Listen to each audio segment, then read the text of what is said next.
Adarsh Bhojpuri.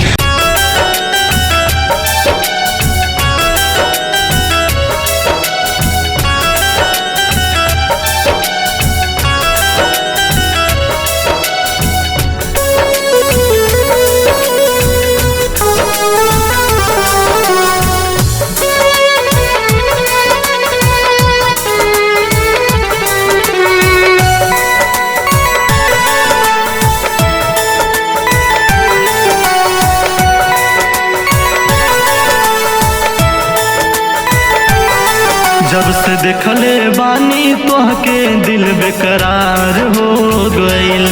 जब से देखले बानी तोहके दिल बेकरार हो गईल। कैसे कहीं हाँ कैसे कहीं ए रानी तोहसे प्यार हो गईल। कैसे कहीं ए रानी तोहसे प्यार हो गईल।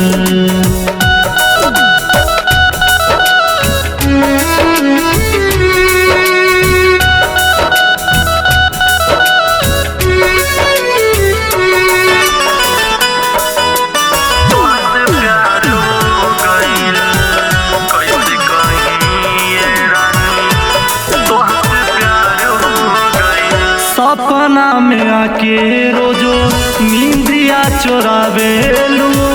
दिल धड़केला दाते अंगूरी दबावेलू। हाँ सपना में आके रोजो नींदिया चोरावेलू। दिल धड़केला दाते अंगूरी दबावेलू। अब तो तहरा बिना जियल तहरा बिना जियल दुश्वार हो गईल।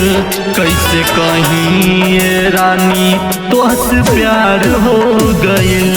कैसे कहीं ये रानी तोहसे प्यार हो गईल।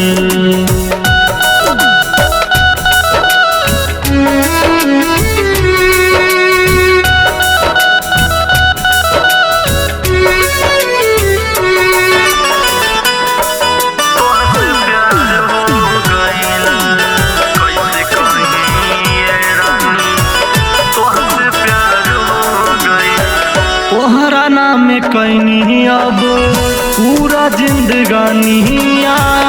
बोला कहिया आइबू अंजना बन के दुल्हनिया। हाँ तोहरा नाम कैनी अब पूरा जिंदगानिया।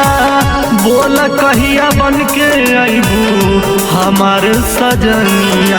अमर गोविंद का जाने अमर गोविंद का जाने ऐसन यार हो गईल। कैसे कहीं ये रानी तोहसे प्यार हो गईल। कैसे कहीं ये रानी तोहसे प्यार हो गईल।